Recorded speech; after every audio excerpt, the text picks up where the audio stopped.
Hello everyone and welcome to this video.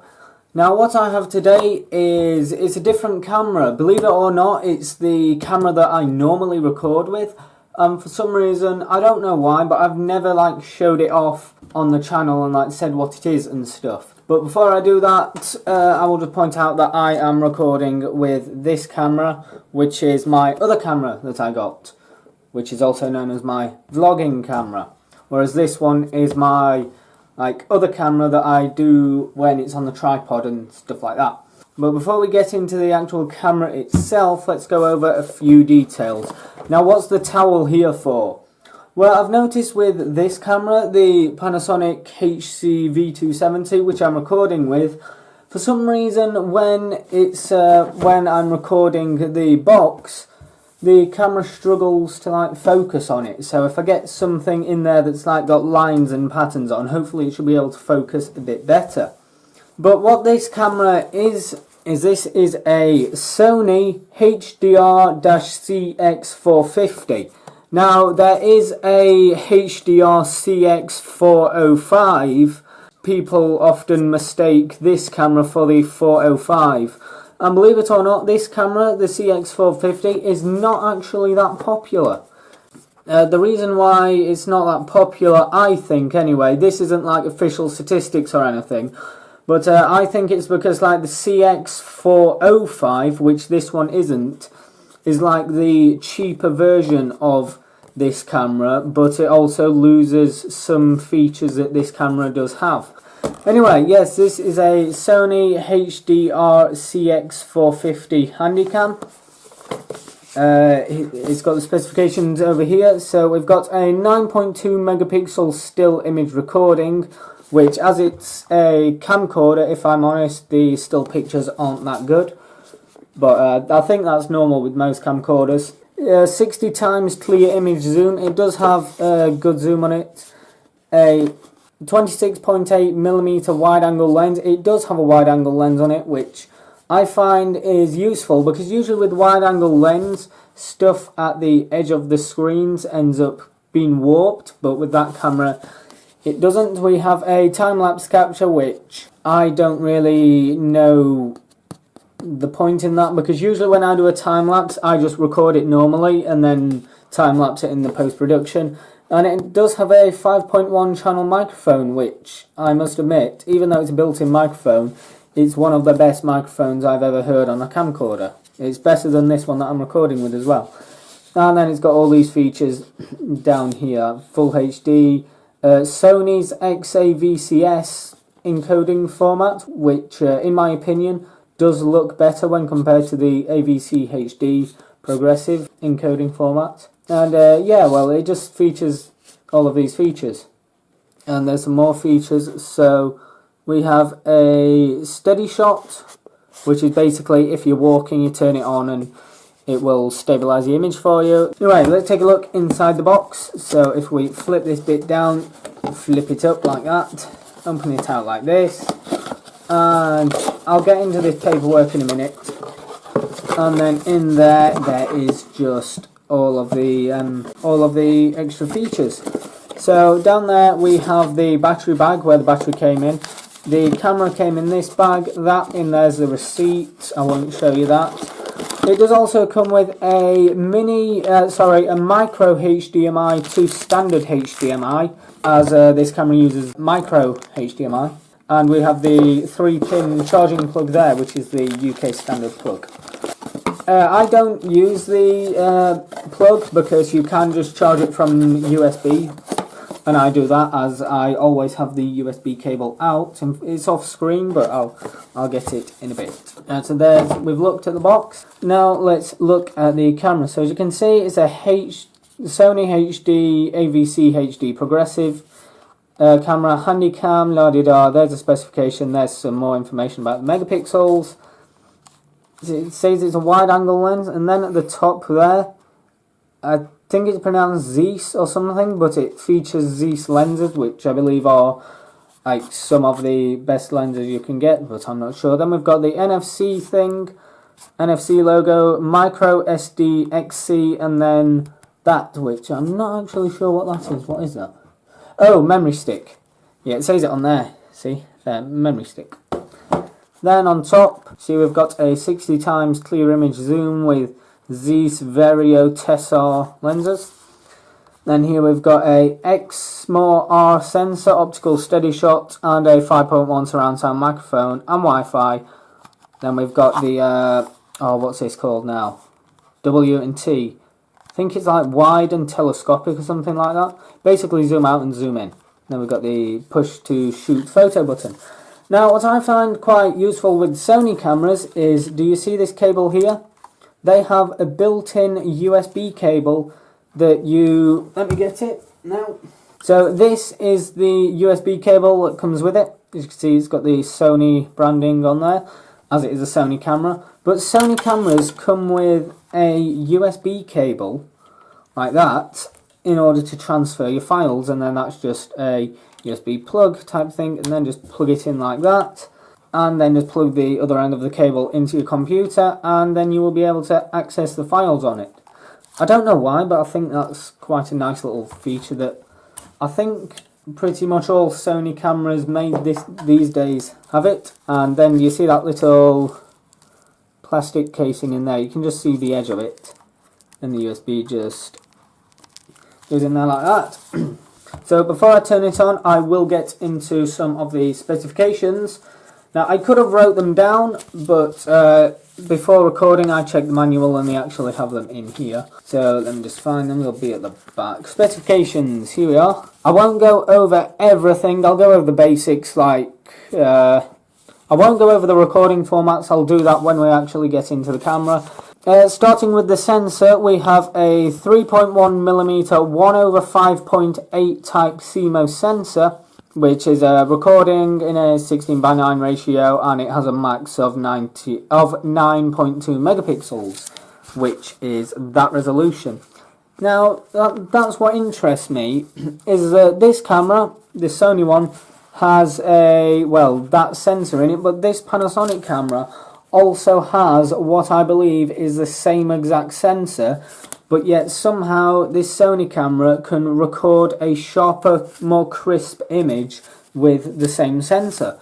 So I think that might have something to do with the Zeiss lenses, or however you pronounce it, and it also probably has something to do with Sony's XAVCS encoding format that you can enable. I think that's all I really wanted to go over, was the sensor size. I'll just slowly pan these pages, so if you want to read anything then you can stop the video and read.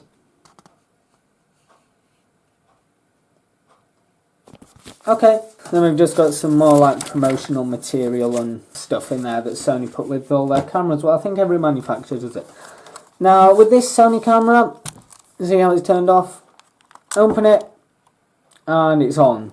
I really like this camera. It's actually really quick. The menu's really sharp and fast and stuff. So here we go. Oh, this is weird. I'm looking at a monitor through a monitor. So if I turn you around, turn that around, then you can see what I'm recording with here. Oh, hang on. Yeah. So as you can see, it's a Panasonic HC-V270, but let's turn it around. Oh yeah, there is one thing that I don't really like about this Sony camera. That is a simple fact that there is no dedicated manual mode, and I'll show you what I mean by that. If we go into the camera and mic, you can see they are all on auto. Which, yeah, fair, except the iris, which is the thing that I like to control manually.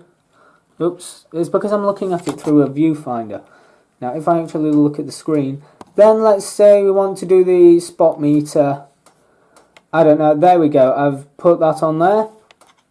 And as you can see, the spot meter is now on manual, but if we go down, the iris is back on auto. So I like to control the iris manually, so let's set that to manual and let's set it to 1.8, like that. And now if I go back into the menu, you can see that the spot meter and stuff is back on auto. So that sort of annoys me, but it doesn't bother me that much, because the main thing that I like to have control over is the iris setting which, as you can see, I do have control over it. Oh, sorry, it wasn't in shot, but yes. So yes, I have control over the iris setting, which I really like. Then we have the active steady shot or image stabilization, whatever you want to call it. All of those settings. These down the side are like little hotkey buttons that I have set. So I've got one for the iris because, like I said, I like to control that manually. One for the stabilization for when I'm walking with the camera. And then that is actually a timer, but that's for the photo mode. And as you can see there, I do have the microphone set up in a 2-channel mode, and intelligent auto is turned off. And that down there is just telling you your iris setting. Right, so let's go into the menu, shall we? So you have the shooting mode, which is simple. It's either movie, photo, or time-lapse. I don't really need to go over those, you should know what they are. Then we have the camera and mic settings, which we'll get onto later. We have the image quality and codec and stuff like that. So as you can see, I have it set in Sony's... Oh, no, maybe if I actually look at the screen. I have it set in Sony's XAVCS HD format instead of the AVC HD, as with this camera, the XAVCS encoding gives it, like, I find it gives it a better quality. Now if we go back, then you see you can choose the frame rate between 50 or 25. I choose 50. And then down there we've got the image size for when you're recording still images. And yes, those two do also work, but you can't access them because, like it said there, you're currently shooting in the movie mode and you need to change over to the photo mode. Oh, you need to change over to the photo mode in order to access them like that. Then we have the wireless, which I haven't set up. I don't intend on really. Then we have the playback function, which there's currently, I formatted the SD card before this recording. Oh no, oh dear, what am I doing? So now let's just record a quick test video, that's plenty long enough. And if we go into playback function, then we can play that video. And well, it just plays back like a playback function would. Right. Now we have the edit and copy bit, but I do all the editing and stuff in post-production, so yeah. Then we have the setup, so I won't go over all of them, I'll just flick through and show you what they are.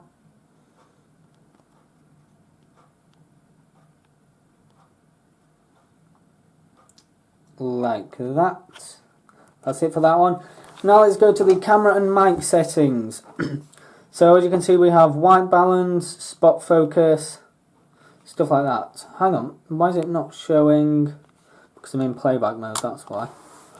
Right, now it should show what they are set at. Now it shows what they're set at. Let's go back. So we've got the white balance, and I won't go over them each individually, I'll just go through them. Well, flick through the menu and then you can see what they are as I'm flicking through them.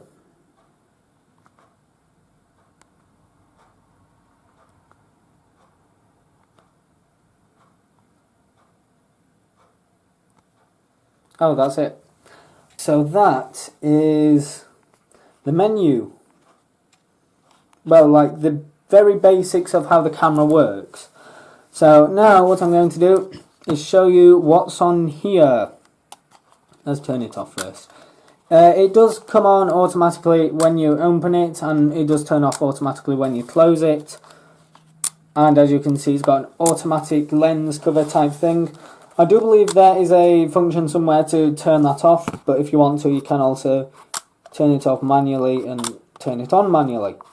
All that button there is when it's turned on, press that, takes you to your playlist of videos that you've recorded. Press it again and it takes you back to the recording mode, and that there, I'm not actually sure what that does. So yeah.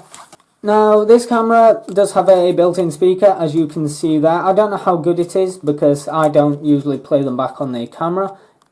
If we open that like flick thing there, then as you can see, well, you can't at the moment because this monitor's in the way, but as you can see, there we have a external microphone plug-in port thingy.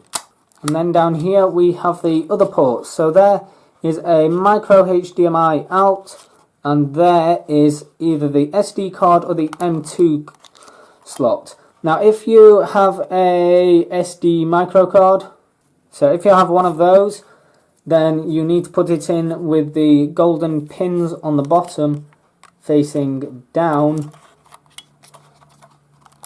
like that. But if you have an M2 card, you need to insert it with the pins facing upwards, which I find is quite good because you've got one slot that can utilize like two different types of SD card. And then simply just the battery on there. Specifications on the battery are there, you can read them at your own will. So yes, there is the overview of everything's going wrong. So as you are probably aware by now, this video has been recorded with the Panasonic HC-V270, because how am I supposed to record it with this one when it's turned off? But anyway, now what I'm going to do is jump cut to pretty much the exact same shot, but the difference is I will be recording with this camera, because this entire video from this clip and previously has been recorded with the Panasonic camera, so now I'm going to jump cut to a recording with this camera. Right, so we are now recording with this Sony camera, the HDR-CX450. And this camera that's now down here is my Panasonic camera that I was previously recording with. So as you can hear with the Sony camera, the microphone is, in my opinion, and hopefully yours, does sound a lot better, a lot crisper, a lot clearer and sharper. Which, yeah, that's how it sounds to me. And also, if you ask me, I think the image quality has improved on the recording from when I was recording with the Panasonic camera to recording the Sony camera. Even though both cameras use the same size of sensor. I don't know if the sensor is identical, but I do know both this Sony camera and the Panasonic camera use the 3.1mm or 1/5.8 sensor type. So yes, that's a quick little comparison, well, a quick little recording of me recording the same scene but with the Sony camera instead of the Panasonic camera, because, well, the Panasonic one's here and it's turned off, and the only other camera I have to record with is this one, unless I use my phone, which I don't use my phone. I'm using this camera. And if you don't believe that I'm using that camera, let's do the same thing that I did before. And there you see, I'm using the Sony camera to record this with. Turn that off. Put the lens cap up because this one doesn't have an automatic lens cap. And yeah, so there's a comparison. I hope you enjoyed it, and thank you for watching, and I shall speak to you in the next video.